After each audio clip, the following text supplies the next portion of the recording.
Uh-huh. I sure will. Good morning, everybody. You're listening to The Voice. Come on, dig me now. One and only Steve Harvey got a radio show. Today is real simple. For everybody that's trying to become successful on any level, in any arena, any genre, I don't care what it is. If you're trying to be successful, this message is for you. Let me help you understand something real clear. You ain't going to make it the way you want to, and you're not going to make it to the heights that's fully out there and available for you without God. I'm just going to keep it real simple and clean for you today. You're not going to make it the way you want to, and you're not going to get to the heights that's available to you without God. You have to get this through your head. You can try it if you want to, because I did. I'm here to tell you, I am talking purely from experience here. You can try it without God, and you can see how far you can get. Will you have some measures of success? Of course you will. Will it feel like days like you might make it? Of course you will. But let me ask you a question, though. What you going to do about them days when you feel like you ain't going to make it? When you going to do about them days where it feel like there are no answers to your questions? What you going to do about them days? What you going to do about them days when everybody laughing at you and turn against you? What you going to do about them days when you just don't see no way through it? What you going to do about them days? I got the sunshine. You know, sunshine cool. Everybody got friends when it's sunny outside. You want some friends? Hit the lotto. You want to get rid of them friends? Go ask for some help. Man, I'm talking about, man, they scatter like roaches when lights come on. I'm trying to tell you. So now, here we go again. You can do this without God now, because I've done it. And you can have yourself some measure of success. Let me even hip you to a little bit closer, though. Let me tell you why you are doing it without God and having some measure of success. Can I tell you why? Because of God's grace and mercy to us. Because of his grace and mercy trying to keep us in spite of ourselves for the real mission that he really got for us. See, that's the truth of the matter now. Now what we talking about now, Steve. See, so yeah, you can do it without God, and you can have some measure of success without God. And you got your little degree and everything, or you completed the program, got all that, yada, yada, yada. But don't you know something? It's because of God's grace and mercy that he helps us anyway, even when we ain't asking for help. When he bails us out anyway, when we ain't even asking to be bailed out. You know why? Because he loves us that much, that he would allow us to exist until we get our mind together where he could take us where he's really trying to take us. Let's get this real straight and clear today. You can do this without God if you want to.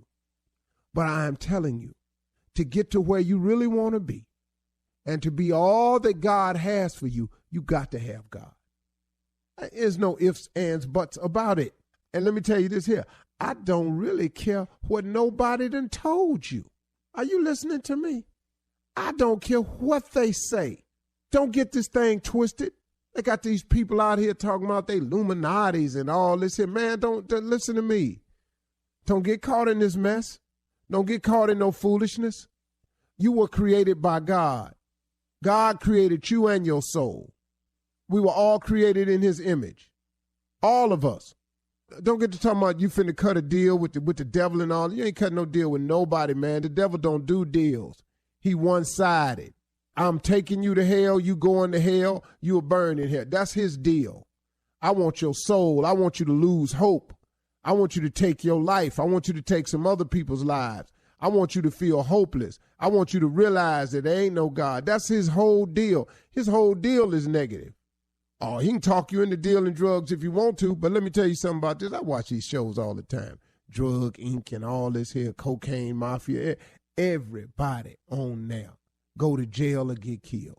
Our prisons is filled today with our young boys because they thought they could outslick the system. They thought they had a way. They thought. They sitting up in here and they fell for the old cliche, man, I got to do what I got to do. I got to get this money. Well, the only reason you got to do what you got to do is because, like I say all the time, you didn't do what you were supposed to do. It is but because of his grace and mercy that we exist. And God is just taking care of you, looking out for you. Got some angels encamped around you until you get your mind right so he can get you where you're going. But now I want you to understand something. There's a cost and a consequence and a penalty for everything we do that's outside the will of God. That's for all of us. All of us have consequences, penalties, and everything that we got to deal with outside of the will of God. Understand that clearly. Don't get this thing twisted sideways. You understand me? You know, I heard a young man tell me one day, he said, Steve, you know, man, I just don't see how God looking out for me if he would allow all these things to happen to me. I'm having such a hard time in my life. I really don't see how there's a God looking out for me. I looked at the young man. I said, let me ask you something, man. You still breathing? He said, yeah, I'm standing here talking to you. I said, you still free? He said, what you mean? I said, you ain't locked up, are you? He said, no, I'm standing here talking to you. I said, where you get them clothes from? I bought them. I said, well, you bought them with what? I bought them with money. I said, where you get the money from, young man? He said, I got a job, Mr. Harvey. I got a job. I said, well, where you live, though? He said, I got an apartment. I said, well, where you get the apartment from? Mr. Harvey, I'm working. I got an apartment. I got a job. I said, oh, okay. Okay. So now this God ain't looking out for you thing. Finish telling me what you telling me. Well, see, man, I'm having it real hard right now. I said, hey, man, are you hungry? Have you had lunch yet? He said, yeah, I already had lunch yet. I said, oh, okay. So go on, finish telling me about this, how God ain't looking out for you. He said, and you know, man, every time I try to do something, it seemed like it go wrong for me. I said, but let me ask you something, man. I say, every time it go wrong for you, I say, somehow you survive it. He said, yeah, I survive it some kind of way, but it still be all messed up for me. I say, but you still got through it, though. He said, yeah. I said, okay, man, go on, finish telling me how God ain't looking out for you. And he stopped. He said, hey, Mr. Harvey, he said, how come every time I tell you something that's going wrong, you keep telling me God looking out for me? I said, because you still here, man. I said, see, you don't understand it. I said, you seem to think that you're supposed to skate through life, that it's all supposed to go how you want it, any kind of way. I said, man, these is the test of your faith.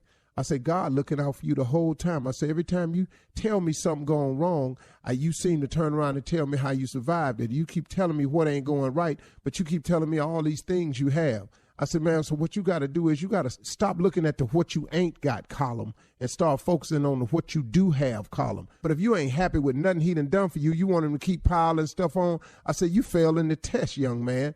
The test is, are you grateful for where you are right now so I could give you more so we can move forward? He said, oh, man, I never even looked at it like that. I said, well, why don't you take your blessed self on somewhere and sit down? He said, man, I think I'm going to go on over here and let you finish talking. I said, thank you, son. Sometimes you just got to look at what you do got, folks. That's all it is, okay? You can't make it without God, y'all. You got me today? All right, let's be clear. Let's go. From the executive producers of Hell and Gone comes a new podcast investigating the serial murders orchestrated by South African cult leader Cecilia Stein. She conditioned them to be monsters. In the world of murderous cults, if Charles Manson is king, Cecilia Stein is queen. She was telling people the Bible says she must go and kill, but actually she was taking revenge. Listen to Queen Havoc and her murder cult on the iHeartRadio app, Apple Podcasts, or wherever you get your podcasts. I'm Israel Gutierrez. I'm hosting a new podcast called 4 Years of Heat. It takes you to Miami from 2010 to 2014, when LeBron James, Chris Bosh, and Dwayne Wade set the NBA ablaze. You know, have an opportunity to team up with the best trio to ever play the game of basketball. We'll take you inside those 4 monumental years with behind-the-scenes access and insight about one of the greatest teams ever assembled. 4 Years of Heat on the iHeartRadio app, Apple Podcasts, or wherever you get your podcasts.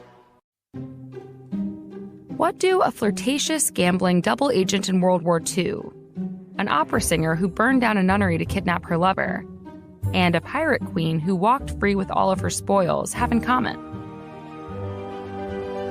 They're all real women who were left out of your history books.